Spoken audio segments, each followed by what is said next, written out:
cornerback would you want in free agency and in the draft? Well, Mark, I've said mine. Mine would be Byron Murphy and probably Devin Witherspoon. And if you decide to go and wait for pick 18 and Witherspoon's not there, Gonzalez would be my number 2 cornerback. What about you, DoseOfDion?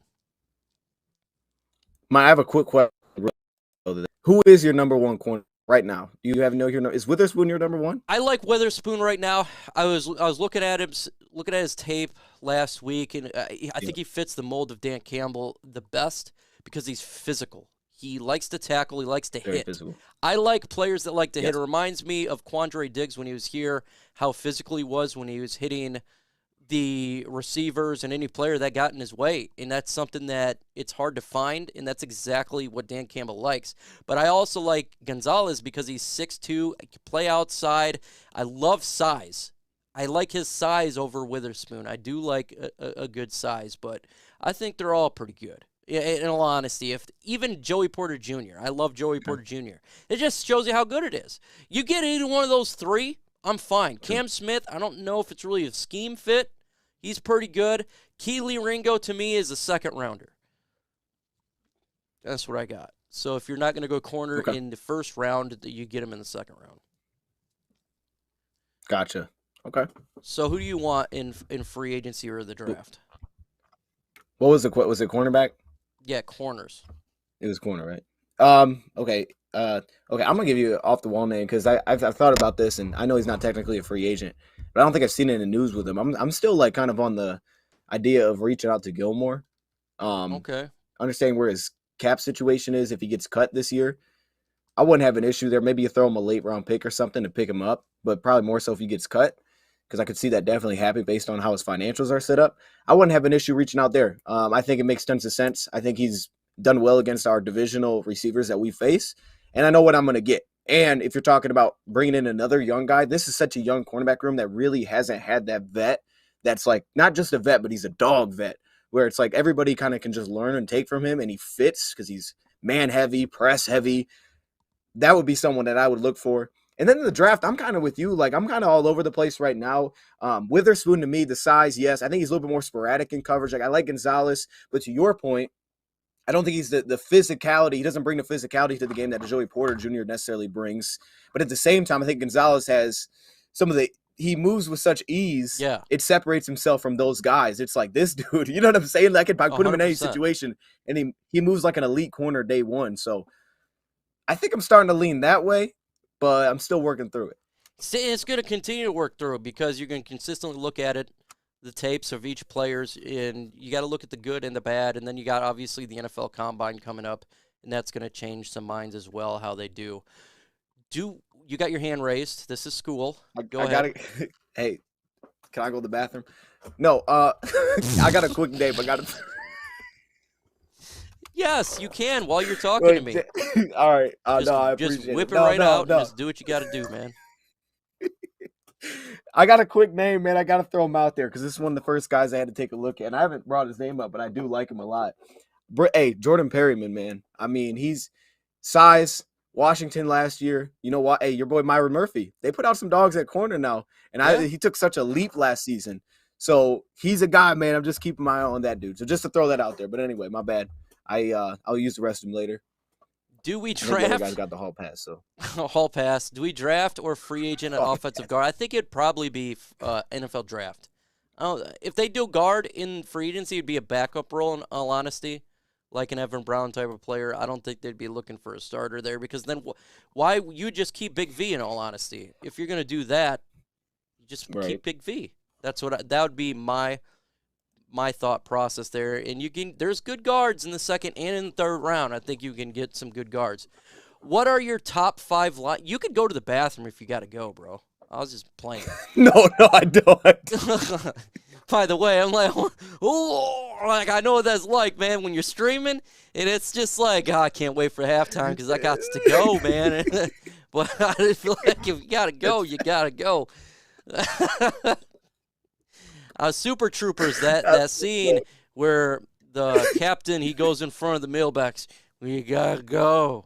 You got to go. That was a great scene, by the way. That's so hilarious. I'm good, dog, man. Raw Podcast, what are your 5 favorite linebackers? Well, I like Trenton Simpson the most, as you know. I think he's a very good linebacker. I like Jack Campbell there as well. I think Drew Sanders is in the mix. Noah Sewell and Henry 2.0. I'm sure I destroyed that name, but when your name is Yeah, toe 2.0, yeah, dude, yeah. what the hell do you expect from me? Look, But we've had some I rough say names Noah over the Sewell, years, honestly, man. is probably my LB5 because he didn't produce as what I'd like him to produce this year.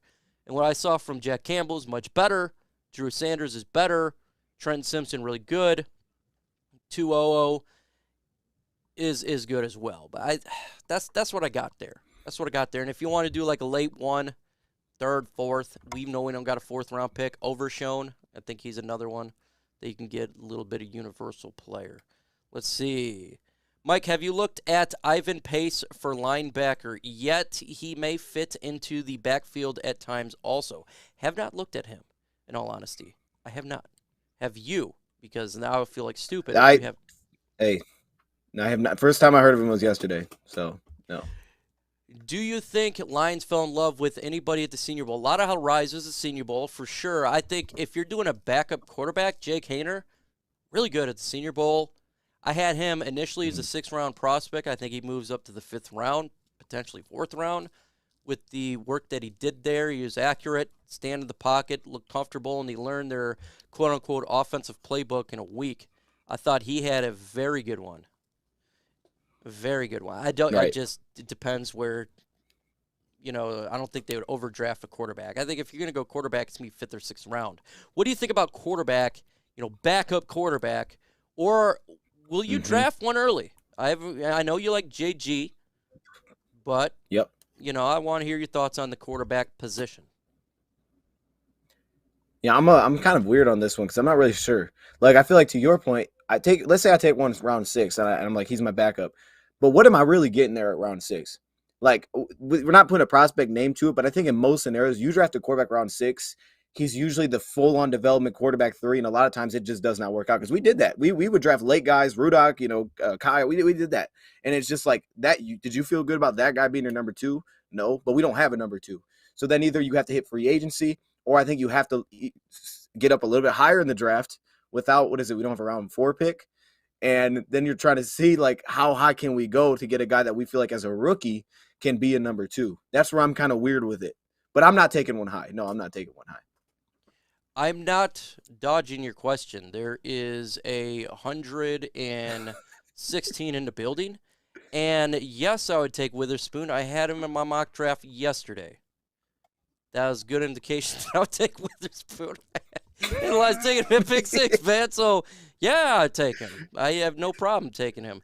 I did not get to see the live stream because I was actually at rehab. So that's where I was at. So I didn't get to see it. Would you guys move back to 17 with Las Vegas Raiders for another first next year? Ooh, good question here. Damn, that's a hard one. Because that's a big drop. 6 to 17, but you pick up next year's first-round pick. I'm going to want a little bit more. I want a first-round pick next year. I want a second-round pick this year. I want that pick 7. Like, that's a big drop. If I'm going to – that's a huge drop. I want a freaking haul for something like that. What do you think?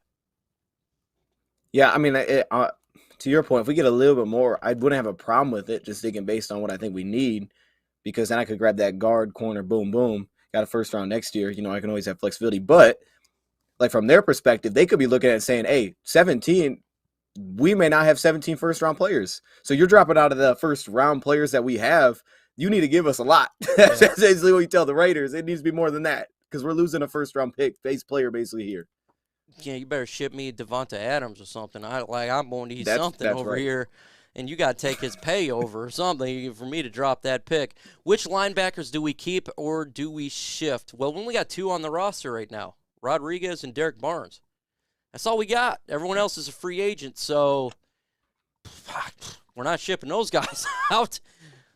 So I don't know who's going to be here at LB. I think Alex Anzalone comes back. I think they draft a guy. Maybe they pick up another one like a Leighton Vander Esch in free agency, who I identified could be a cheap guy, a one-year deal, who, he is an injury-prone guy, but he's also very talented. Something that they've done with DJ Chark and other players with like a Deshaun Elliott who had an injury history. But I don't know. Because we only got 2 under contract. So what about Chris Board now? Just what are your thoughts there? Because if we don't bring back Chris Board, to me, I think we're gonna have to search for a guy maybe like that has that ability. Maybe it's just a specialty. You feel good with him in coverage in most parts. Just like a specialty third down, he can man up. He's a depth guy. Like I don't think we have that. I look him like an Isaiah Buggs. Like I have no problem bringing a depth guy back. I have no problem pretty much any depth players, but to make him like a starter or something, I'm not. No. He's good on special teams as well, so that's another part of his game. And our special teams unit's always good, and it would cost absolutely butt cheeks to get him here. So I'm fine with that. It's not going to cost an arm and a leg. What a surprise position the Lions might take in the draft. I keep seeing this. I don't think it's true, but I will lose my S if a tight end goes. Really, I don't think it's going to happen. I really don't. But that would be a surprise for me, a surprise anger. I would erupt in anger if I see Lions select Michael Mayer, tight end, pick 18. I'd just do this. Yeah. I thought you meant anywhere. Yo, top round 1. Whoa, yeah. No, I'm on board with that. I lose it, man. Even round 2. We go round 2. Oh, my goodness. Oh, no. Yeah, I'm with you. I'm leaving. If I'm there with you, I'm leaving. Come on, man. Like, stop with the tight end stuff. It's driving me ape. We don't need a tight end. My God, man. I think I'd lose it, man. Perfect.